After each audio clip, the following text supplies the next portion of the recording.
All right, so we're gonna bend a guitar side, a little bit different than a ukulele bending because here we're only doing one at a time. So when you go to do your guitar sides, what I like to do is write the word in, so that way I know that is gonna go down. And then this one I did in Sharpie so we can see it better. I have an arrow pointing towards the front side, which is the flat. So like this will be where the sound hole is, and this is the back of your guitar. And this is up at the neck. So it's good to kind of know that because you don't want to, because you're doing two different bends, you don't want two of the same side. This line here is your waist line, which is, we're going to need to know that when we get to the bender. All right, so the key to bending is water. The water is going to heat up and get steam, which is then going to loosen the fibers and the lignin in the wood, which will allow the wood to bend. So right now we are creating the bending sandwich.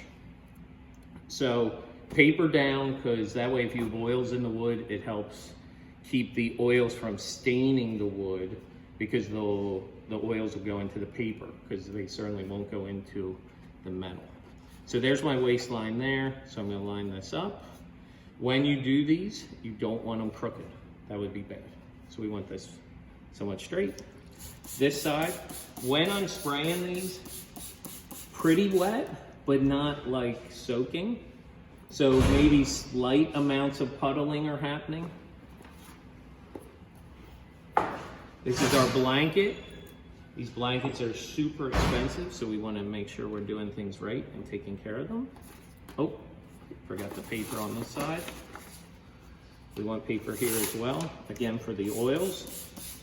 Sometimes I just wet the paper because it helps hold it in place. It almost acts like a glue as you're doing this. On the blanket, I have a line for your waistline to help you keep things lined up.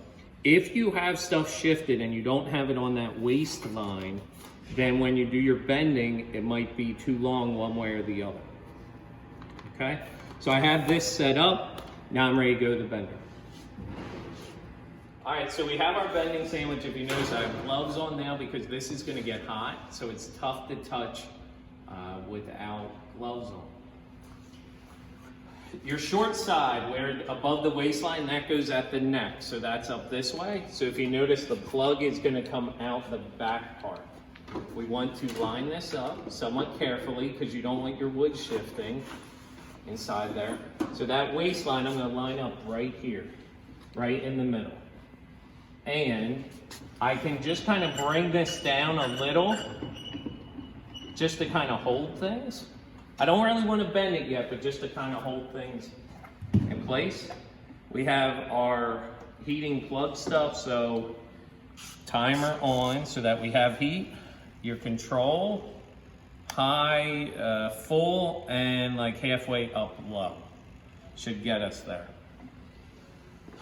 If we had the thermometer in, which you can certainly do, around 220 degrees is when steam is going to start coming.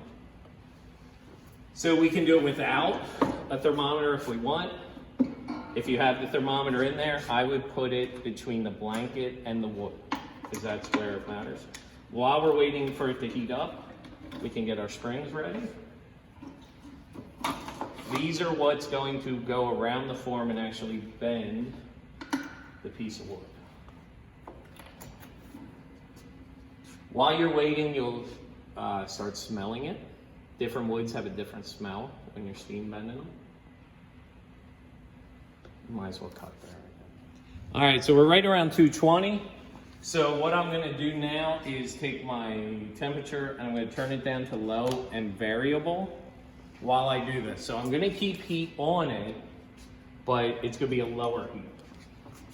The first thing I'm gonna do is take this one down, and what I'm looking at is the wood laying on the form. So what I call that is you want to fill that space that's there. But I don't want to crank this down and crush it because you'll ruin the blanket, that heating blanket.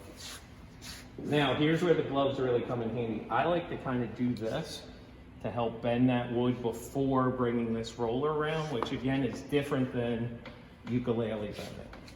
I also want to do this slow. So I go a little bit more, and then down. And then this one here, we can kind of push down first. Just kind of slow, working it around that curve. And then same thing with this.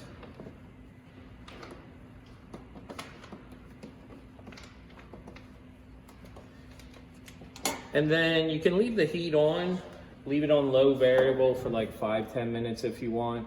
Technically, we now did the bending, we could unplug it, and you could wait for it to start cooling down. When you go to bend your other side, you want to make sure that you do the opposite. Again, we don't want two of the same guitar sides.